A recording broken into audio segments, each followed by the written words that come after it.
that the drone is just a tool to help assist them. You're not going to really do anything with it other than prevent more loss of life or further catastrophes. And being able, like I said, being able to live stream it to law enforcement and all that, you're going to be able to hear audio on there. You're going to be able to hear us talking. You can have a dual operator. So I'm going to be operating the drone itself. Tony here is going to be operating the camera, and that's going to be probably the best way to do it unless it's an emergency situation. As far as the regulations and stuff go, that's why we have Charlene here. She's going to be helping us with creating the regulations and getting everybody certified through the FAA, and going to try and really teach the classes to make sure that everybody's certified, everybody knows the laws, and nobody's getting dinged with tickets or whatever type of regulations they come out with later on. We're not really too sure yet. That's all up in the air. It's very easy to fly. It's easily set up in less than 3 minutes. The biggest thing about it is having it ready to go and having the maintenance and stuff ongoing. You always want to have the batteries charged. You always want to have test runs and stuff and make sure that, because then it does happen, then you don't want to be in a situation where you don't have the drone available. So we're going to be talking to different companies and seeing what we can do with that. But it's as simple as this. If you're going to take off, you can hit this button right here, slide it. The home point has been hands-free. The legs will come up. Landing gear raising. Now Tony's going to operate the camera, and that makes it easier for me as the drone operator just to do whatever I need to do.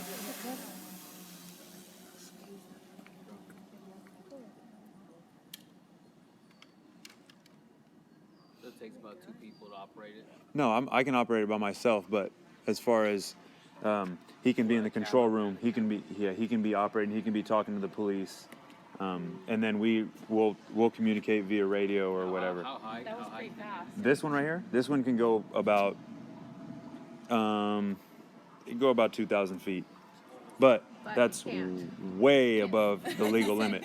Now, later on, the exemptions and stuff, if you have certain exemptions, that may come into play. But right now, 400 feet is the absolute limit. There's you can't go above that. How high do you think that is right there?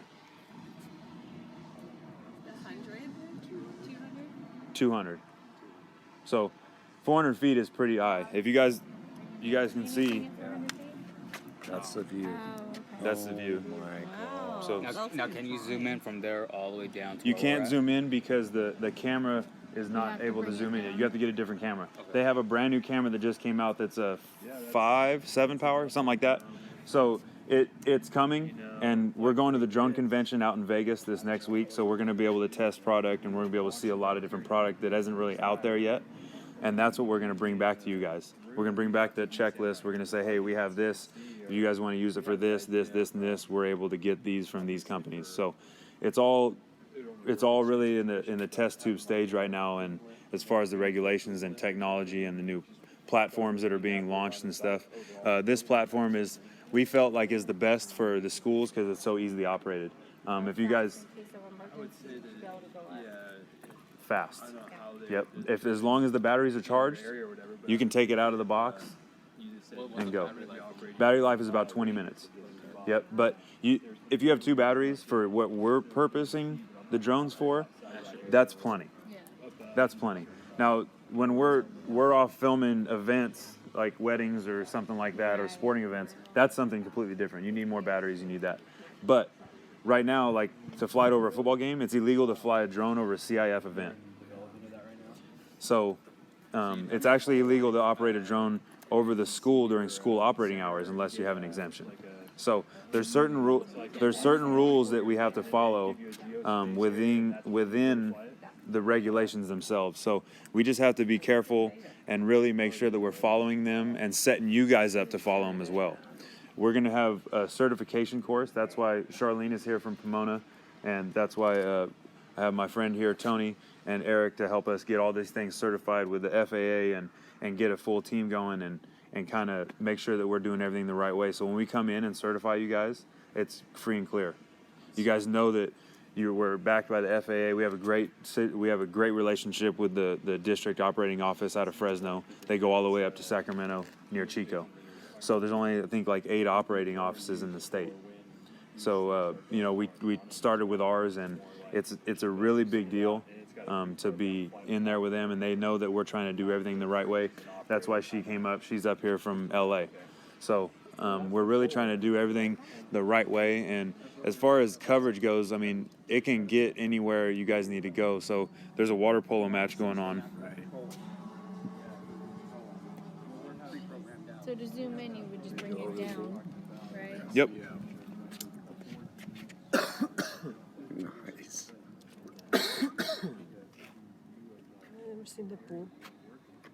So I mean, that's awesome. that's how fast you can get over there. So Wow. you control the gimbal. You control the gimbal. All this right now, this whole thing is all on YouTube. So That's crazy. say you wanted to bring it back, you hit that button right there. So now, do these drones pick up audio? No. No, it does. It's picking up audio right now because we're live YouTubing it. Okay. But so I'm not even touching it. Oh yeah, it's coming right home. It's gonna come. It's gonna land right there. Well, you set your coordinates. And then When you take off, it does it. You can hear it.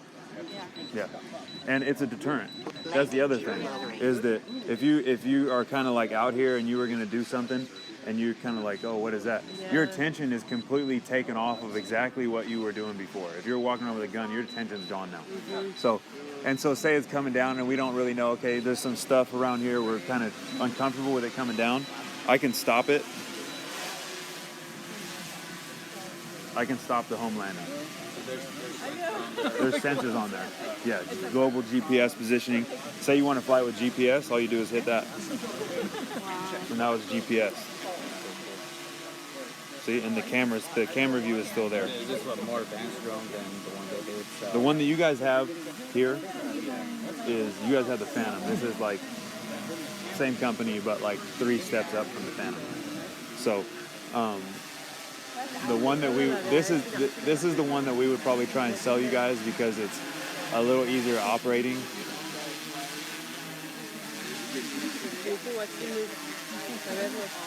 It's a little easier to operate than a normal drone. It's a little more durable. It lands a lot easier. It's a lot more user friendly. So, and the reason why this is also a good one is because it gives you the 360 view. So like Landing gear the raising. landing gear, see how the landing gear goes up? So the landing gear goes up in order to give you a 360-degree view. So when you're going to land it, you just bring it down. If you say automatic landing, it'll bring it down automatic. So it'll hover there in place. I mean, give or take. You know, you don't want to put it in a danger area, but I mean, as far as in an open space, it'll hover there as long as it's got GPS. So you can, if you wanted to do like an event or something and you wanted to do a quarter, or say like it was an end zone cam, or like say you were going to have, say you have an active shooter and you know that he's moving through the campus, you can do this. You could set this thing out here.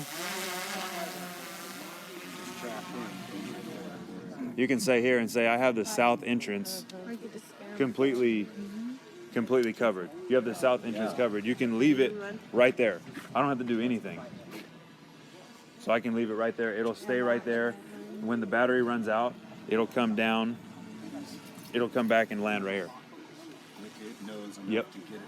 Yep. So, yeah, so if you were going to do something like that, if you wanted to take it off and go set it somewhere as like a monitor for like 10, 15 minutes, you just set it in an open area, like in that little quad grass area, and make that be the home point. So then you could literally set the controller down. It would fly away, record for 20 minutes, come back and land, and you can come out and pick it up. Can you set different points around campus? Absolutely. You can set waypoints. There's programs where you can set waypoints. So say you wanted to set it for, you wanted to go to every corner of the campus, right? Exactly. Spin around to the corner, video or take a couple pictures, video for 10 seconds, then go to the next waypoint. You can program all that. So you can send it off from right here. It can go to that corner, turn around, record, go to that corner, turn around, record, far corner, come back, and it would land right here. You could change the battery, send it up, and do it all again. And you wouldn't even have to control it. It would do it all by itself. The battery takes about an hour, a little bit over an hour. Hour and a half. But they have adapters where you can plug 4 batteries in at once and charge full. Yeah, we have one. We're looking into getting a better one. I have one that holds 3 right now, but I'm going to look into getting one that holds 4. And it tells you which battery is the most charged and whichever one. The batteries, they're called smart flight batteries. So it literally tells you how many times you've used it, how many times you've charged it, the battery life, what's left in it, and all that stuff. So it's really user friendly. It's very easy to use and land and. I'm not good at technology. Are you? Not me. I can hardly use my phone. I think they're really effective for show force too. If you saw kids about to get in a fight, you do that right next to them, I'd probably stop. La computadora también. Yeah, it is. Battery level is low. She's very See, successful. look, so the battery level, it says it's low and it wants to return home. So, oh, it just did it, but it's already here.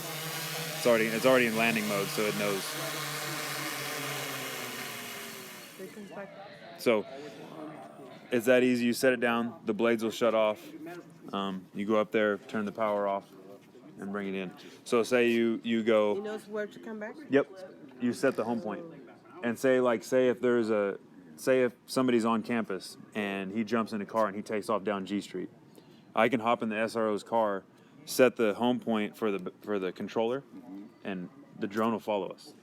I can get in the car and, I mean, obviously its chase is probably going to go faster than 40, 50 miles an hour, but this thing's top speed is about 45, 50 miles an hour. So it can kind of keep up with the car, but obviously in a high-speed chase, that'd be a different story. But as far as in the area, say he went into the houses over here, you could jump in the car with the SRO and fly it with him. How and far away can you fly it? about a mile. Yep. You can get extenders, though. We're looking into getting an extender that it goes about 2.5 miles, 3 miles. Does it keep recording even though the battery's not charged? No, it can record right now. Like he can control the camera and everything right now. But it's not. It's on YouTube right now. It's live YouTube right now, so don't cuss or anything. Just kidding. So yeah, you can do all that stuff. So if you want to stop it, you would just go up here, live YouTube stream, boom, done. Like saying if the battery died and they had